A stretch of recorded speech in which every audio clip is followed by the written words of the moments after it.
আজি মাহঁতৰ পাকঘৰৰ পৰাই অকণমান ভিডিঅ' বনালোঁ আৰু মাহঁতে আৰু আজি গোটেইখিনি ময়ে বনাইছিলোঁ।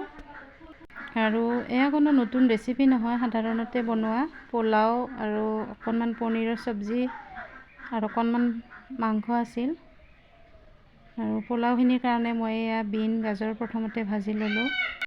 যিহেতুকে গোটেইখিনি আজি ময়ে বনাইছিলোঁ সেইকাৰণে অকণমান এনেই ভিডিঅ' কৰি ৰাখিলোঁ। আৰু চাউলখিনিও মই আগতীয়াকৈ ধুনীয়াকৈ ধুই পানীখিনি নোহোৱা হ'বলৈ দিছিলোঁ।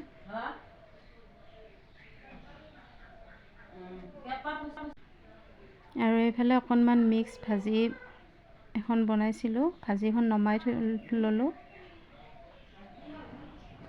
আৰু মাংসখিনিও হৈ গৈছে, মাংসখিনিও মই নমাই ল'লোঁ।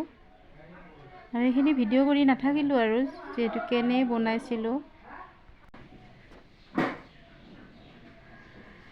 আৰু মাংসৰ আঞ্জাখনো নমাই ল'লোঁ। এইফালে পনীৰৰ আঞ্জাখন বহাই দিলোঁ আৰু মটৰ আৰু বিলাহীৰ লগত পনীৰখিনি বনালোঁ। আৰু যিহেতুকে মা দেউতাহঁতে মুৰ্গীৰ মাংস নাখায়, তেওঁলোকৰ কাৰণে পনীৰ বনাইছিলোঁ।